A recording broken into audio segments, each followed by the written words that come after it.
Welcome back to The New World Next Week. I'm James Corbett of CorbettReport.com. And I'm James Evan Pilato of MediaMonarchy.com. James, you and I were just talking off mic for a moment about our first story on this episode 210 of The New World Next Week.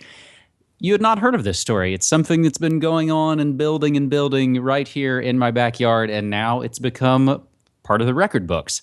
Oregon's GMO labeling campaign breaks the spending record. This comes via the local Portland Tribune. Spending for and against a ballot measure that requires labeling of food containing genetically modified organisms has set an Oregon record. As of last Friday, total contributions to the principal campaign committees for and against Measure 92 were almost $23 million, and spending is at $18.8 million. The previous record setter, James, was a big tobacco tax battle back in 2007. And interestingly enough, I didn't know this. I had not moved here by then. Oregon voters rejected a similar GMO labeling measure in 2002, which I think lets you know that we were kind of ground zero and ahead of the curve on this in a lot of ways. Voters rejected similar measures in California in 2012 and Washington in 2013, but only after a spending of $46 and $22 million, respectively, the latter a record for Washington state. So opponents of 92 here in Oregon, James, have collected $16.3 million and spent $12.5, meaning they've still got millions in their barrels for the last week to go. So the list of donors to the no side is the usual batch, James, of eugenics-obsessed multinational corporations run by multi-generational serial killers with a 100-plus year history of trying to kill us, like DuPont, who gave $4.5 million, Monsanto at $4 million, Pepsi at $1.4 million, Coca-Cola, not to be outdone, at $1.1 million, and Kraft at $870,000. Those are the big boys. On the other side, Measure 92 supporters have collected $6.6 million and spent $6.3 million, leaving only $300K in the last week. California-based Doc Bronner's Magic Soaps and the Center for Food Safety Action Fund in Washington, D.C. have each given more than $1 million. Okay. Who would you trust, James? Pepsi or soap hippies? So with less than a week to go, James, the polling doesn't actually look good, and some of the polls actually have the GMO labeling losing by 6 points. So we'll follow that, and in addition to all the links we always give you every week for you to go continue to do more research for yourself, just the ballotpedia.org entry on the Measure 92, and it gets into all the ups and downs and the who's and the whats. An interesting note, James, also, no media really picked up on it, and we've got some exclusive bit of audio from Media Monarchy, and thanks to my legendary girlfriend, Cassie Cohn, who went out to a Yes on 92 rally last week in Portland where Dennis and Elizabeth Kucinich both spoke out. And, James, we're also voting on whether or not to legalize weed. So there you go. I thought Oregon had already done that, but I guess that's some of the other hippie states out there. Awesome. Well, there's so many things to say about this story. I mean, we could talk about it's not who votes that counts, it's who counts the votes. We could talk about as you say, I'm new to this initiative. I don't know what's in it, so I haven't had a chance to look at it. But I do recall when they did a similar initiative in California a couple of years ago, there was some interesting wording, some of the fine print in there that basically allowed large amounts of GMO as traces that would not be counted as GMO even if the labeling laws went through. So there's kind of loopholes that I don't know if it's in this legislation, but it's certainly worth checking into. There's a lot of things to comment on, but I'm glad this story takes the tack of tallying up, the $29 million, $23 million or whatever that's been spent on this so far. Because, again, this comes down to the fact that does anyone other than the multi-million dollar multinational corporations really think that this is the best way to go about solving this issue? I don't think so. I mean, at best, even if this passed and even if it didn't contain all of those loopholes, the best we could hope for is that there would eventually in some form be some sort of labeling so people who are informed on these issues can make informed decisions for themselves. That's a good outcome and the best that we can hope for, but I don't think that's the best we should be aiming for. And again, I think if we put our faith and our time and our effort and our money into a big campaign like this, lobbying the government, big mama government, please take care of us, again, I think it's misplaced energies to a large extent. I think imagine if you took the $23 million that's been spent on this campaign and put it into something like James, you know what I'm going to promote, the non-GMO project, or something like that. The idea that we can do this for ourselves. We do not need the government to step in and do it for us, and we don't need a law. All we need to do is organize in a way that we can spread and share this information instantaneously through the remarkable technology we have at our fingertips. It's already going on. You do not need a law. You do not need to spend tens of millions of dollars lobbying the government to take care of you. You can start doing it for yourselves. And again, it's the type of thing where it's not much to start with, but the more people who use it, the more people who engage with it, the more effective it will become. So once again, the power is in our hands, not the government's and not the corporations.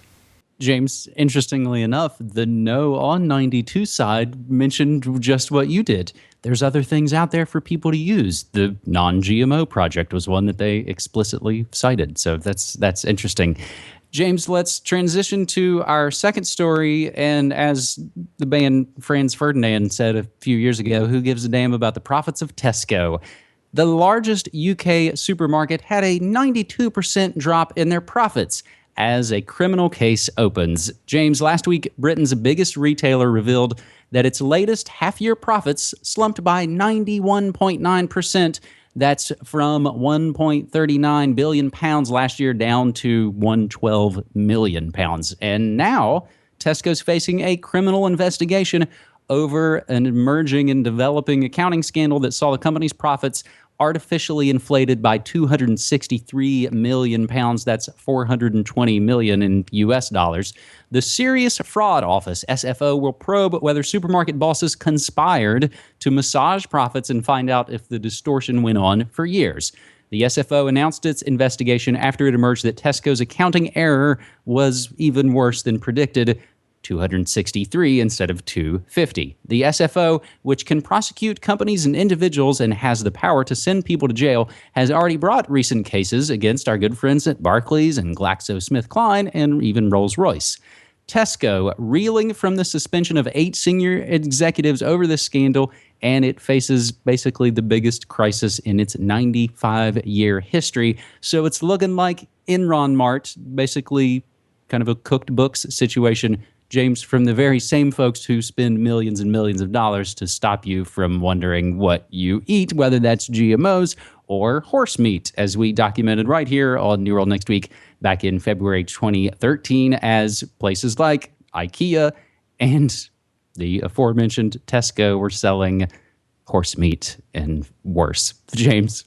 Well, I think that's the real point of this. I don't particularly, and I imagine most people out there don't really care about the accounting practices of the supermarket they're going to, but at the very least it does show the mentality of the people who are running this industrial food system that we're all helpless bystanders in if we are stuck in that routine of just going to the supermarket for all of our food needs. Because again, you don't know what you're eating, you don't know what you're getting, you don't know what they're doing with the money and what's going on behind the scenes, and it's all part and parcel of the corruption that goes on in every stage of this industrial food production process, which is why, once again, it would be best to take things into your own hands as much as possible. Community co-ops, farmers markets, the goat sharing system that we talked about on a previous episode of the Corbett Report with you and your girlfriend there in Oregon. Lots of different ways to at the very least start weaning yourself off of this system. Again, it doesn't have to be 100% all at once, but just a little bit. And if we withdraw ourselves from this supermarket industrial food production system, then who cares about their accounting practices? Let them eat cake. Absolutely. James, it's funny you even mentioned that. The goat sharing that we did, it stopped actually over a year ago now. We think of it all the time. Cassie and I constantly like, man, I miss milking the goats. Did you eat the goat? No. The folks who are running the homestead kind of spread out and went in different places. Oh. So I guess we're talking about goats now. Let's wrap up this episode 210 of New World Next Week with some tricks and treats for Halloween. And I think a good way to do that is with a little bit of good news next week notes, as we try and do here on New World Next Week. You can submit stories to us because, as we note, it can't all be doom and gloom. And a lot of these things, we have to celebrate the whole reason we're trying to fight this fight in the first place. James, a really funny one you got to enjoy when these kind of things happen. The the Queen decided she's joined Twitter, and it's, if you'd like to tweet at her, at British Monarchy. So the BBC, the Beeb, Auntie Beeb is all excited about it. So they're broadcasting and showing, the Queen has joined Twitter, and here are some of the live updates and tweets. And up comes a reply telling the Queen to F off. So using that bit of live television fun, a couple of other interesting examples of folks speaking out, James. It was interesting once I started to kind of look at it. There have been a lot of examples of this recently. Super Bowl champs, the Seattle Seahawks, their coach, Pete Carroll, openly talks about peace as opposed to war. He did this with an interview with a Seattle Times journalist. And he went into this, it was not about politics at all. And he just went into this passionate talk about basically fear, not love, in a situation where he was talking about Iraq. But that's not actually his first bit of speaking truth. Back in 2013, we actually reported for you here, Seahawks coach peppered a 4-star general with 9/11 conspiracy questions. So there are folks out there, even folks coaching sports ball teams, who do have an open mind to a lot of these issues. And again, I think a lot of that is thanks to folks using the internet as a form of alternative media, James.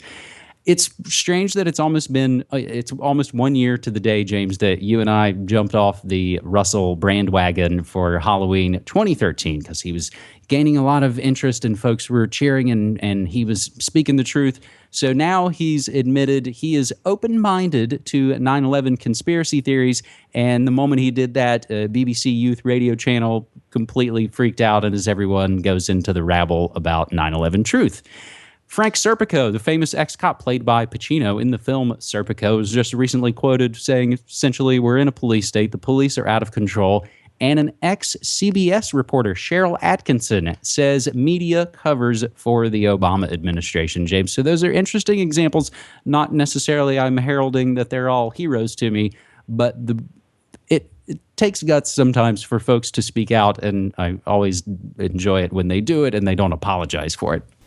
Agreed, 100%. And on that last note, Cheryl Atkinson, people, attentive viewers might know that I referenced one of her articles last week on this program where we were talking about the swine flu cases overestimated, the CBS story that was scuttled in 2009. That was Cheryl Atkinson. So there you go. She's still making the rounds, and I wonder if she's doing alt media interviews. I guess we'll find out.